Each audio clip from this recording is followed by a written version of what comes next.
मित्रों, धर्मशास्त्र क्या है? क्या जो ग्रंथ छपे हैं उन्हें इन शास्त्रों का ही अंग समझा जाना चाहिए, या उनमें से कोई भाग आक्रमणिक रूप से जोड़ा गया मानकर रद्द या अस्वीकार किया जा सकता है? ऐसे मान्यता प्राप्त व स्वीकृत विशुद्ध धर्म ग्रंथों का छुआछूत, जाति भेद, असमानता, आपस में रोटी बेटी के संबंध के सवाल के क्या जवाब है? डॉक्टर अंबेडकर ने अपने भाषण में इन सभी बातों की जांच परख की है। इन सवालों के मेरे उत्तर और डॉक्टर अंबेडकर के खोजपूर्ण लेख में की गई कम से कम कुछ बड़ी कमियों पर अपनी टिप्पणी हरिजन के अगले अंक में देने की कोशिश करूंगा। हरिजन 11 जुलाई 1936। वेद, उपनिषद, स्मृति और पुराण, जिनमें रामायण और महाभारत भी शामिल है, हिंदुओं के धर्मशास्त्र कहलाते हैं, लेकिन यह सूची अंतिम यानी पूरी नहीं है। हर युग और पीढ़ी ने इस सूची में अपनी तरफ से जोड़कर इसमें वृद्धि की है।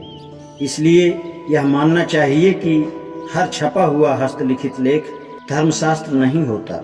उदाहरण के लिए स्मृतियों में बहुत कुछ ऐसा है, लेकिन उन्हें कभी भी ईश्वर की वाणी नहीं माना जा सकता। इस तरह बहुत से श्लोक डॉक्टर अंबेडकर ने स्मृतियों से दिए हैं, उन्हें प्रमाणिक नहीं माना जा सकता है, जो शाश्वत हैं तथा जो किसी के मन को आकर्षित कर परिवर्तित कर देते हैं। ऐसी कोई भी चीज़ ईश्वर की वाणी के रूप में नहीं मानी जा सकती, जो आध्यात्मिक अनुभव करने के योग्य नहीं तथा तर्क की कसौटी पर कसी नहीं जा सकती है। जब आपको इन धर्म ग्रंथों का कोई विशुद्ध संस्करण मिल जाता है, तब आपको उसकी व्याख्या करने की जरूरत होगी। सबसे अच्छा व्याख्याकार या टीकाकार कौन है? निश्चय ही कोई साधारण व्यक्ति नहीं हो सकता। विद्वता का होना जरूरी है, लेकिन धर्म इस पर जीवित नहीं रह सकता। धर्म अपने संतों और सिद्धों के अनुभवों और उनके जीवन व वाणियों में रहता है। जब धर्म ग्रंथों के विद्वान टीकाकारों को लोग बिल्कुल भूल चुके होंगे, तब भी साधु संतों को संचित अनुभव रहेगा और आने वाले युगों को प्रेरणा का काम करेगा। जाति व्यवस्था का धर्म से कोई लेना देना नहीं है।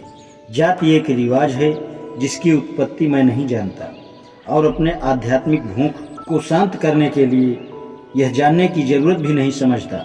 लेकिन मैं यह अच्छी तरह से जानता हूँ कि जाति आध्यात्मिक और राष्ट्रीय दोनों के विकास के लिए बहुत नुकसानकारी है।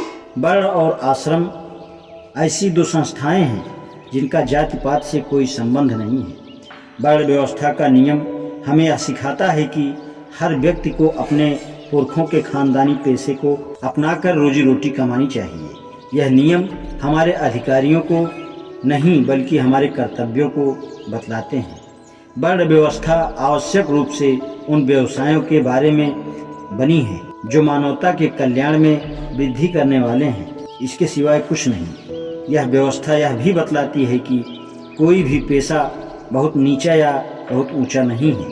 सभी अच्छे हैं, कानूनी रूप से सभी उचित हैं और सामाजिक प्रतिष्ठा में सभी बराबर हैं। एक ब्राह्मण अर्थात आध्यात्मिक गुरु का व्यवसाय और एक मेहतर का व्यवसाय सब बराबर है और उनके निर्धारित काम ईश्वर के सामने समान महत्व के हैं। और ऐसा लगता है कि किसी समय इंसान की नज़र में भी इन्हें एक जैसा इनाम या मुआवजा मिलता है। ब्राह्मण और मेहतर दोनों अपनी अपनी रोजी रोटी कमाने के हकदार होने के अलावा और कुछ नहीं है। गाँव में आज भी इस व्यवस्था की स्वस्थ परंपरा की धुंधली तस्वीर कहीं कहीं देखी जाती है। आज इतना ही, शेष कल। धन्यवाद।